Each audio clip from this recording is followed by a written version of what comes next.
So I guess today we can sit here and talk about the hottest topic of the NFL draft. Pause. Sheduer Sanders. Obviously, everybody's talked about it. It's been a few days now. Everything dust has settled for the most part, especially the prank calls, things like that. And I kind of just wanted to give my take on the situation. Um, First off, I do think it's kind of fucked up, you know, that he ended up going where he is. And I wanted to talk about the entire situation, how he acted, what I personally think should have happened, things of that nature. Now, I did do a mock draft before the NFL draft, the first round of the NFL draft happened, and I personally had my Minnesota Vikings trading down at pick 24 with the Browns for him to be drafted in the first round. I saw Shador as more of a back end of the first round, second round, at the absolute latest third round pick. Now, that was before all of this stuff came out. The way he's acting in meetings, what he's doing before the draft, during the draft, things like that, all this baggage he's bringing with him. And here's my thoughts, and I'm just going to lay it out straight. I do think Shador is a talented athlete. I don't think he has generational upside or insane physical traits such as a Lamar Jackson or a Josh Allen for him to be acting the way he did. I think that's unacceptable. You are a grown man at the end of the day trying to apply for a job. You want to be on your best behavior.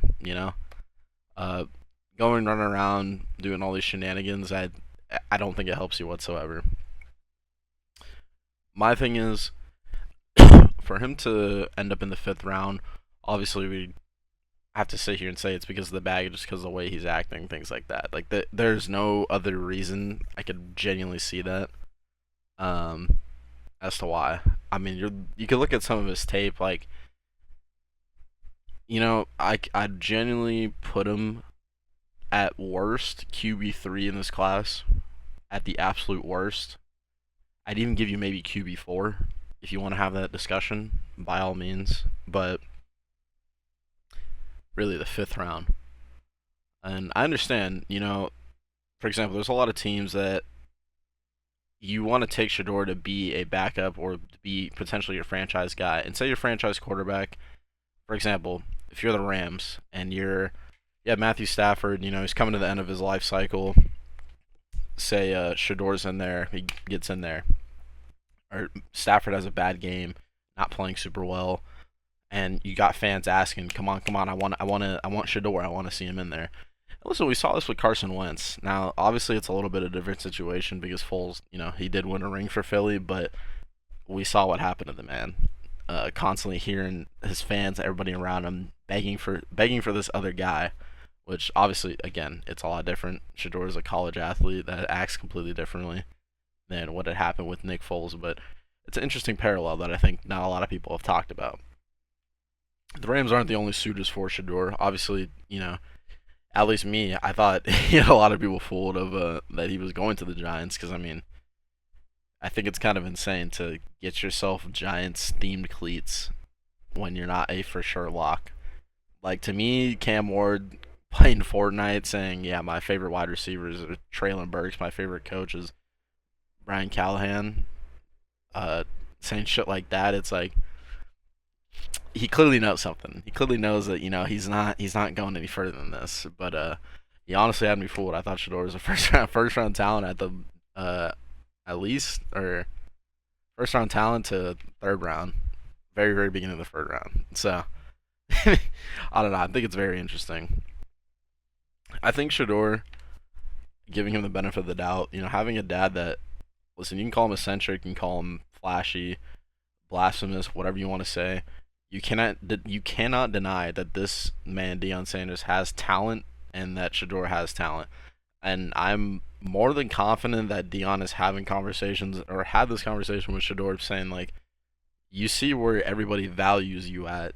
You need to lock the fuck in and really start acting like you want to be here and acting like you're fighting for an opportunity because that's what you are at the end of the day. Listen, obviously he's in the NFL for a reason. At the end of the day, he clearly has talent. I don't think anybody can deny that. Wherever you place him at, that's on you. But I I'm not a Sheduer Sanders fan. I'm more of just kind of, it's an interesting situation, and I'm very curious to see how it develops. He is probably my second storyline that I'm most interested in this year. Um, to bounce off of that, I'm curious. How does Sheduer present himself? Ideally, I think you need to go to training camp. You need to be the first one in there. You need to take the shit seriously. Um, it's a little bit funny that he ended up on the Browns because that's where I had him mocked.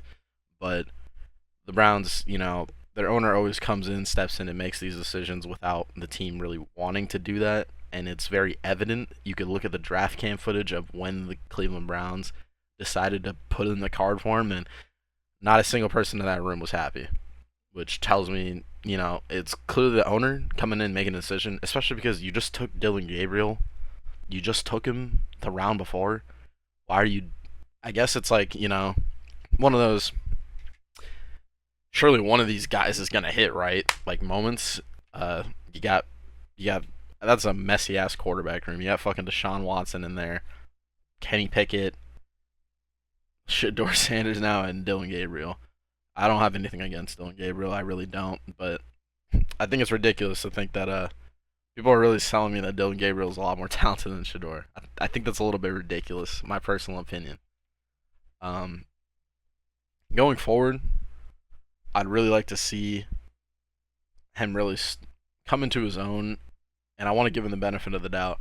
I don't think you having a Hall of Fame dad isn't gonna instill in you any type of work ethic or anything. I find it like hard to believe that Sheduer won't overcome this. I don't know if that's just like my just belief in him and just like his talent. Because listen, I do know, it's funny. I mean, shit he be doing, the way he acts, like I completely understand why people would be out on him.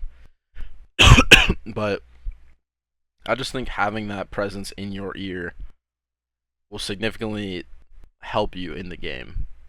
Now, again, maybe we'll come back to this in a couple of years and he'll be out of the league, be in the CFL, or I don't know, be a rapper or streamer these days. But I don't think it's cool what happened to him. I don't really enjoy people prank calling. Not even just him. I know there was other players like Tyler Warren, for example, who got prank called. I think it's childish to do that.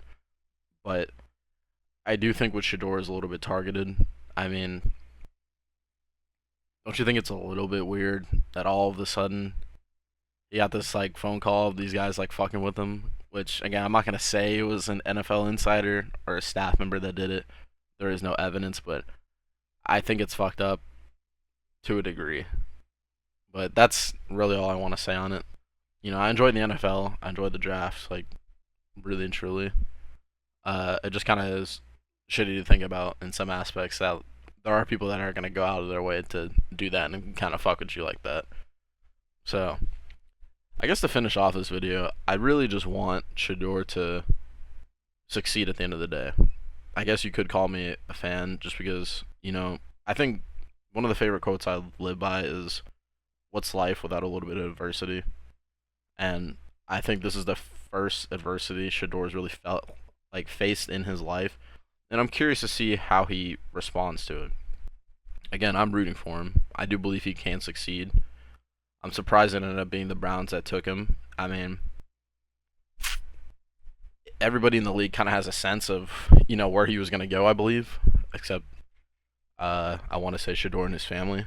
So, I don't know. I feel like, obviously, again, you don't want to have that distraction in there, but, me being a Vikings fan, I mean, if my choices are Aaron Rodgers or Sheduer Sanders, I'd I'd still probably pick Aaron Rodgers. The sign's my backup. Happy we got Sam Howell, I guess.